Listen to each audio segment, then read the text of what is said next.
Breaking news చూస్తున్నాం. యాదగిరిగుట్ట లక్ష్మీ నరసింహస్వామి దేవస్థానానికి నూతన బోర్డు ఏర్పాటు చేస్తూ ప్రభుత్వం కీలక ఉత్తర్వులు జారీ చేసింది. మొత్తం 18 మంది సభ్యులతో కూడిన ఈ ప్రతిష్టాత్మక బోర్డుకు చైర్మన్ గా బి సత్యనారాయణ రెడ్డి నియామకమయ్యారు. ఈ నూతన కమిటీలో మెగాస్టార్ చిరంజీవి సతీమణి కొణిదెల సురేఖకు చోటు దక్కడం విశేషం. వారితో పాటు రాష్ట్ర మంత్రి కొండా సురేఖ, స్థానిక ఎమ్మెల్యే ఆల్య వినోద్ కుమార్ కూడా బోర్డులో సభ్యులుగా ఉన్నారు.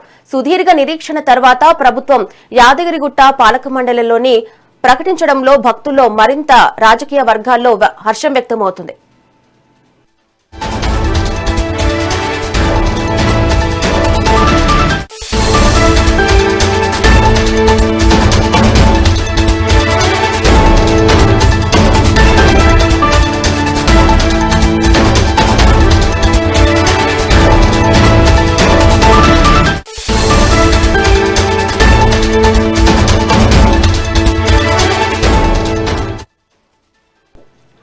బ్రేకింగ్ న్యూస్ చూస్తున్నాం. యాదగిరిగుట్ట లక్ష్మీ నరసింహస్వామి దేవస్థానానికి నూతన బోర్డును ఏర్పాటు చేస్తూ ప్రభుత్వం కీలక ఉత్తర్వులు జారీ చేసింది.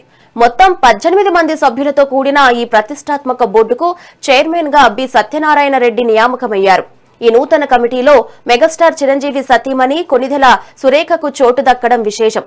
వీరితో పాటు రాష్ట్ర మంత్రి కొండా సురేఖ, స్థానిక ఎమ్మెల్యే ఆల్య వినోద్ కూడా ఈ బోర్డులో సభ్యులుగా ఉన్నారు. సుదీర్ఘ నిరీక్షణ తర్వాత ప్రభుత్వం యాదగిరిగుట్ట పాలక మండలిలోని ప్రకటించడంతో భక్తుల్లో మరియు రాజకీయ వర్గాల్లో హర్షం వ్యక్తమవుతుంది.